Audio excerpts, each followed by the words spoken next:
President Moon Jae-in has completed a very demanding 9-day tour of Europe. Let's take a look back at what his diplomatic efforts helped produce, including earning the support of Pope Francis and the drive for peace on the peninsula. To help us do that, let's turn to Shin Se-min. The number one achievement from President Moon Jae-in's 5-nation European tour was gaining the backing of the head of the Roman Catholic Church for the drive towards peace on the Korean Peninsula. Move forward without stopping. Do not be afraid, said Pope Francis to President Moon during their meeting at the Vatican, where he said he will continue to pray for the divided peninsula.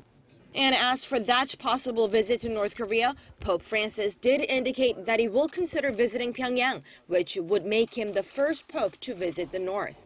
Given that the Vatican has a good record of improving relations between countries, like in the case of the U.S. and Cuba, there's hope that the pontiff's visit could perhaps help bring North Korea closer to the rest of the world. President Moon also brought his European counterparts up to speed on the diplomatic situations with the North, with another Pyongyang-Washington summit now in the works.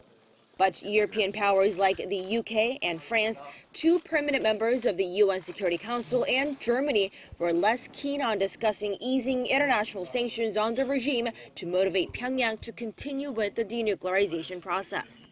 Instead, their respective nations reaffirmed their stance that the North should continue to completely, verifiably, and irreversibly denuclearize. And that expression of CVID was included in a joint statement at the Asia-Europe meeting, where ASEM going against President Moon's view that easing sanctions will facilitate the regime's denuclearization.